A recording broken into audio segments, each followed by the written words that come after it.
La douleur au genou ne commence pas du jour au lendemain. Elle arrive doucement, comme un murmure du corps demandant de l'attention. Parfois, c'est juste une gêne en se levant du lit, une raideur qui semble normale, quelque chose que l'on attribue à la vieillesse. Mais avec le temps, ce murmure devient un cri silencieux, et ce qui était léger finit par l'imiter. Monter les escaliers devient un défi. S'accroupir pour ramasser quelque chose au sol suscite la peur, et même les courtes promenades engendrent de l'insécurité. Souvent, face à cela, on tente d'éviter le mouvement, pensant que s'arrêter est la meilleure solution pour ne pas aggraver la situation. Mais est-ce vraiment le cas? Quand les muscles commencent à perdre de la force et que les genoux deviennent plus raides, on entre dans un cercle dangereux. Plus on évite de bouger, plus le corps perd sa vitalité. La peur de la douleur devient peur du mouvement, et la peur du mouvement engendre encore plus de douleur. C'est un piège silencieux qui emprisonne beaucoup de femmes après 60 ans. Et le pire, c'est que souvent, de l'extérieur, tout semble aller bien. Mais à l'intérieur, on ressent la fatigue, la frustration et ce doute douloureux. Est-ce que je pourrais un jour redevenir sur en marchant? Est-il encore temps de récupérer ce que j'ai perdu? Malheureusement, nous avons appris à vivre avec la douleur comme si c'était naturel. On entend des phrases comme « c'est normal avec l'âge »,« repose-toi un peu, ça passera ». Mais le repos prolongé, dans ce cas, ne guérit pas, il affaiblit. Le vrai danger n'est pas dans l'effort modéré, mais dans l'immobilité. Rester immobile en attendant que la douleur passe, c'est comme laisser une plante sans eau en espérant qu'elle fleurisse toute seule. Le corps a besoin de stimulation, même légère. Il a besoin de mouvement, même doux. Et surtout, il a besoin d'attention et de tendresse. Dans cette vidéo, vous découvrirez qu'il est possible de sortir de ce cercle. Vous apprendrez à écouter votre corps avec plus d'amour, à bouger en sécurité et à retrouver de la fermeté dans vos pas. Vous comprendrez que, même avec la douleur, une prothèse ou une limitation, il y a encore un chemin vers la légèreté. Avec de petits gestes répétés régulièrement, tout peut changer. Il ne s'agit pas d'en faire beaucoup, mais d'en faire avec intention. Aujourd'hui, avec l'aide de Dieu, vous allez faire le premier pas pour renforcer vos genoux et retrouver confiance en vous. Souvent, face à la douleur, la première réaction est d'arrêter, se reposer, attendre d'aller mieux. Cela semble logique, cela semble sûr.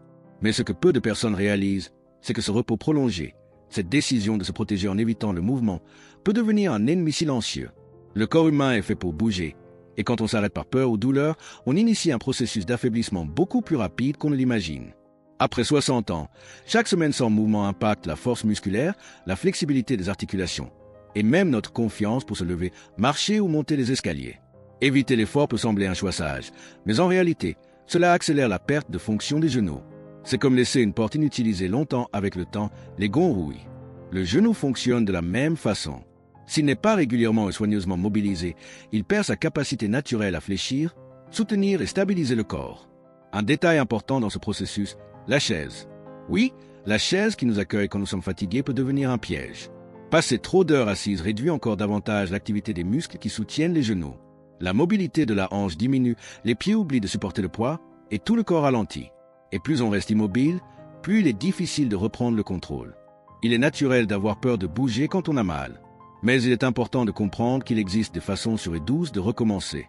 Il ne s'agit pas de forcer le corps, mais de le réveiller avec délicatesse. Le bon mouvement, au bon moment, peut faire la différence entre soulagement et aggravation de la douleur. Ce qui semble protection peut en réalité maintenir le problème vivant. C'est le moment de regarder avec plus de tendresse ce que le corps dit. La douleur ne demande pas que vous arrêtiez pour toujours. Elle demande attention, soin et choix différents. Il est possible de prendre soin sans se cacher. Il est possible de se protéger sans s'immobiliser. Et cet équilibre commence par de petites décisions quotidiennes, guidées par le respect de votre rythme et la confiance qu'il est encore temps de retrouver force et sécurité. Avec constance, tout change. Il existe un type de mouvement qui, même simple, peut réveiller des parties du corps qui étaient endormies. Il ne demande ni force, ni impact, ni équipement. Il suffit de s'asseoir les pieds bien posés au sol, de sentir la respiration entrer calmement et de commencer à activer une région essentielle à la santé des genoux, le quadriceps. Ce muscle, situé à l'avant de la cuisse, est comme un bouclier naturel qui protège les articulations. Et quand il est renforcé, le genou souffre moins. Beaucoup de femmes de plus de 60 ans pensent avoir complètement perdu la force dans les jambes. Mais ce qui arrive le plus souvent, c'est que cette force est seulement oubliée, endormie par des années de peur et d'immobilité.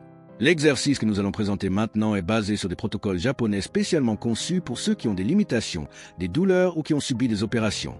Il a été créé pour être fait assis, en toute sécurité et douceur, sans impact ni inconfort. Imaginez que vous êtes assise confortablement, le dos droit, comme si vous équilibriez un petit livre sur votre tête. Maintenant, tendez lentement une jambe, jusqu'à ce que le pied soit presque droit, comme si vous vouliez pousser doucement une porte légère avec la pointe du pied. Maintenez cette position quelques secondes en sentant l'avant de la cuisse travailler, puis redescendez doucement. Répétez avec l'autre jambe.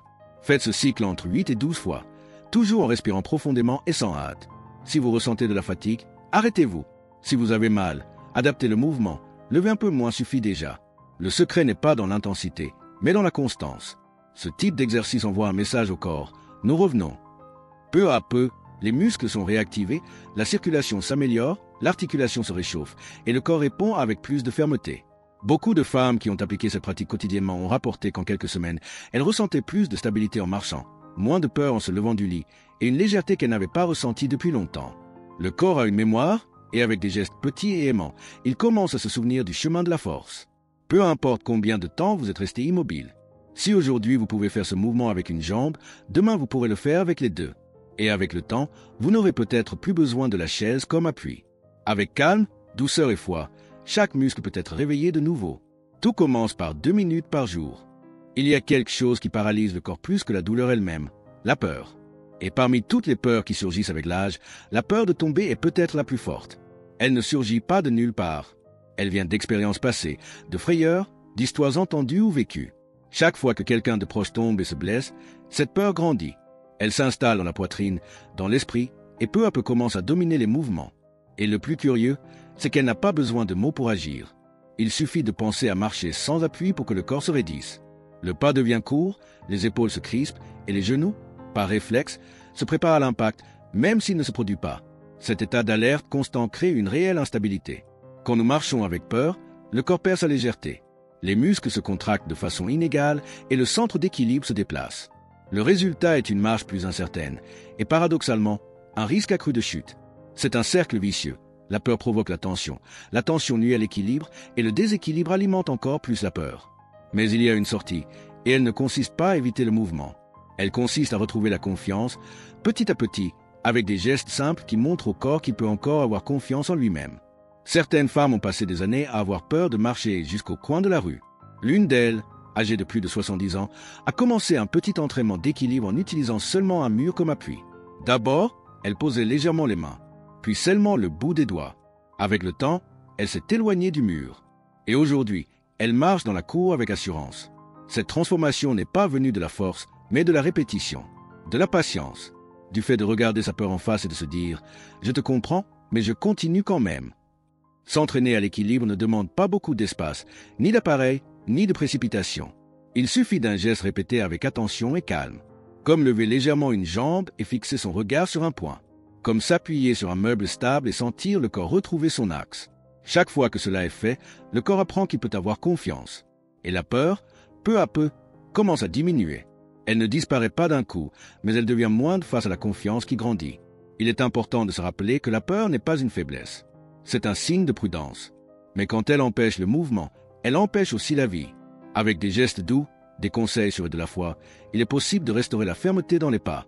Et plus encore, il est possible de retrouver la liberté de marcher sans peur. Ce simple fait est déjà une forme de guérison. Quand nous ressentons une douleur à un endroit du corps, notre attention se tourne immédiatement vers ce point. Mais le corps humain est un système intégré où tout est connecté. Et dans le cas des genoux, cela est encore plus évident. Beaucoup de douleurs dans cette région ne commencent pas exactement là.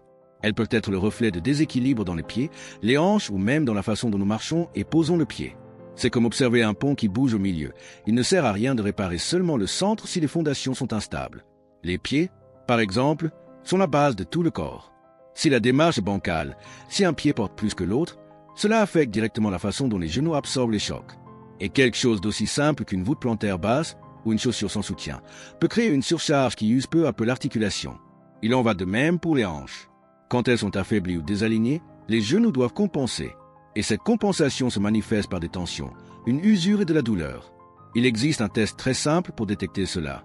En plaçant une serviette roulée sous les pieds et en marchant lentement dessus, on peut sentir quelle partie du pied touche le sol avec plus de force. Ce petit geste révèle beaucoup de choses sur nos habitudes corporelles. S'il y a un déséquilibre là-dessous, il influence sûrement ce qui se passe plus haut. Et souvent, en corrigeant la base, le soulagement au genou vient en conséquence. Une autre erreur courante est de concentrer tout l'effort sur le renforcement des genoux en ignorant le reste du corps. Mais renforcer uniquement là où ça fait mal peut être insuffisant si la cause de la douleur se trouve ailleurs. La véritable récupération vient d'un regard global, de renforcer les pieds, les chevilles, les hanches et de comprendre le mouvement dans son ensemble. Il ne sert à rien de vouloir soulager la douleur sans prendre soin des structures qui soutiennent cette articulation. Il est important de rappeler que les genoux ne fonctionnent pas seuls. Ils font partie d'un chemin, d'une connexion entre ce qui nous soutient et ce qui nous fait bouger. Quand on regarde le corps avec plus d'attention, on réalise que beaucoup de réponses se trouvent dans les petites choses. La façon dont on marche, le temps passé pieds nus, les habitudes répétées sans s'en rendre compte. Et avec cette conscience, on peut commencer à marcher différemment. Pas dans la précipitation, mais avec présence. Pas avec force, mais avec équilibre. Parce que prendre soin des genoux commence souvent par les pieds. Et quand on soigne la base, tout le corps en bénéficie. L'intention de se protéger est noble. Quand on ressent de la douleur, il est naturel de vouloir éviter ce qui semble aggraver l'inconfort. Et souvent, au fil des ans, on crée toute une série de blocages. On ne s'accroupit plus, on évite de monter les escaliers, on cesse de se pencher pour ramasser quelque chose. On pense que, en évitant ces mouvements, on prend soin du corps. Mais en réalité, cette protection excessive commence à limiter nos capacités. Et avec le temps, le corps s'habitue à ne plus bouger. Ce conditionnement est subtil. Il commence par de petites décisions, comme choisir l'ascenseur plutôt que l'escalier ou demander de l'aide pour attraper quelque chose qui était simple avant. Mais ces choix répétés quotidiennement font que le corps oublie comment agir. Les muscles ne sont plus sollicités, l'articulation perd de sa mobilité et la peur de tenter revient plus forte. Il ne s'agit pas de culpabilité. Il s'agit de reconnaître que, au nom du soin, on finit souvent par limiter notre potentiel. Il y a une grande différence entre la douleur due à l'effort et la douleur due à une blessure. La première est cette sensation que le corps travaille, qu'il répond à un nouveau stimulus. La seconde est un signal d'alerte qui demande une pause et de l'attention. Apprendre à distinguer ces deux douleurs est essentiel pour ceux qui veulent vieillir en liberté. Car reconnaître qu'un léger inconfort fait partie du renforcement permet d'avancer avec plus de confiance. Et quand la vraie douleur est là, on apprend aussi à adapter, à respecter ses limites sans abandonner le mouvement. Une image peut aider à comprendre cela. Imaginez une plante couverte d'un tissu, protégée du vent, de la lumière, de la pluie. L'intention est de prendre soin. Mais avec le temps, elle ne reçoit plus ce dont elle a besoin pour grandir. Elle devient pâle, faible, sans racines solides. Il en va de même pour le corps lorsqu'il vit trop protégé. Il a besoin de stimulation, de contact avec le monde, de petits défis quotidiens pour maintenir sa force et sa vitalité. Les techniques de renforcement sans peur sont celles qui respectent la douleur mais ne s'y soumettent pas. Ce sont des mouvements petits, guidés, faits avec attention et constance. Des mouvements qui n'exigent ni précipitation ni courage héroïque. Juste la décision de continuer, un peu chaque jour. Et ainsi, le corps commence à répondre. Un pas devient plus ferme. Un escalier cesse d'être un obstacle. Un squat devient une fierté. Prendre soin de soi, ce n'est pas seulement se protéger. C'est aussi se permettre de grandir. Et grandir, parfois, fait un peu mal. Mais quand c'est fait avec amour, ce léger inconfort devient une victoire. Et chaque victoire est un rappel qu'il y a encore une vie à vivre en toute liberté. Parfois, on sent que le corps ne répond plus comme avant. Mais on ne peut pas toujours mesurer cela clairement. Pourtant, il existe un geste quotidien qui peut révéler beaucoup sur l'état de vos genoux et des muscles qui les entourent. S'asseoir, se lever d'une chaise sans utiliser les mains. Cela peut sembler banal, mais derrière ce mouvement simple se cache une information précieuse sur la force, l'équilibre et la coordination. Lorsque ce geste devient difficile, c'est un signe que le corps réclame du renfort. Essayer de se lever d'une chaise uniquement avec l'élan des jambes, sans céder des bras, nécessite d'activer les muscles souvent oubliés. Les quadriceps, les fessiers, les abdominaux, tous entrent en jeu. Et plus qu'une question de force, ce mouvement demande du contrôle. Il révèle la capacité du corps à répondre rapidement à un ordre, à maintenir son centre de gravité stable et à supporter son propre poids. C'est pourquoi il devient un excellent indicateur de la fonctionnalité. Le temps de réponse musculaire entre la décision de se lever et le mouvement effectif est aussi important. Quand il est rapide, c'est le signe que les muscles sont vigilants, prêts. Quand il est lent ou hésitant, cela peut indiquer un début d'affaiblissement. Mais la bonne nouvelle, c'est que ce même mouvement peut devenir un exercice. Un exercice simple, accessible et efficace. Transformer ce test en pratique quotidienne, c'est comme apprendre au corps à se souvenir d'une compétence oubliée. Et plus il est répété, avec soin et attention, plus il devient facile. Il n'est pas nécessaire de faire beaucoup de répétitions à la fois. 2 ou 3 suffisent pour commencer. L'essentiel est de les faire avec intention. S'asseoir avec contrôle. Se lever calmement. Sentir les pieds bien ancrés au sol et la colonne droite, comme si vous portiez quelque chose de léger sur votre tête. Ce geste, répété avec constance, peut changer votre relation avec votre propre corps. Peu à peu, ce qui paraissait difficile devient naturel. Et chaque fois que vous vous levez sans appui, vous dites à votre corps « Je suis encore capable ». Vous y semez une graine de confiance. Et avec le temps, cette graine fleurit en fermeté, autonomie et liberté. Parce que récupérer sa fonction, ce n'est pas revenir en arrière, mais découvrir ce qui est encore possible. Et quand cela arrive, la vie prend un nouveau rythme. Plus présente, plus sûre, plus vôtre. Les premières heures de la journée ont un impact profond sur le corps. Au réveil, beaucoup ressentent de la raideur, comme si leurs articulations étaient bloquées, lourdes, lentes. Cet inconfort n'est pas un signe de faiblesse, c'est un reflet naturel du temps que le corps a passé au repos. Mais c'est aussi une invitation. Une invitation à réveiller non seulement l'esprit, mais aussi le corps avec de petits gestes qui signalent le début d'une nouvelle journée. Créer un rituel matinal avec des mouvements doux, c'est comme ouvrir les fenêtres de la maison et laisser entrer la lumière. C'est simple, mais cela transforme tout.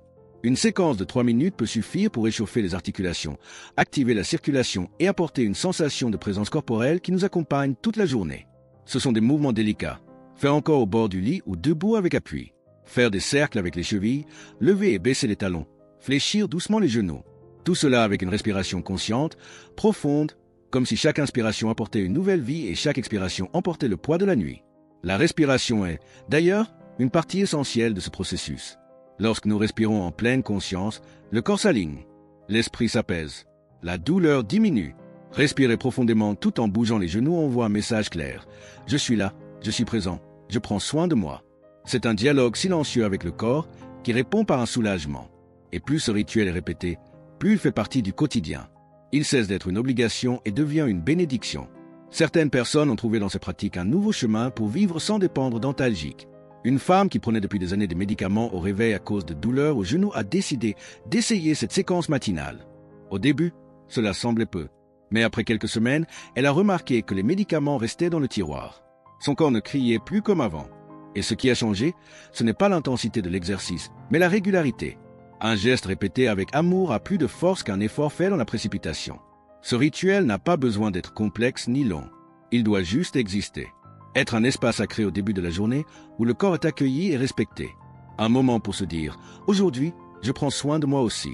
Aujourd'hui, je bouge avec douceur. » Parce que chaque matin apporte une nouvelle chance de renforcer, soulager et recommencer.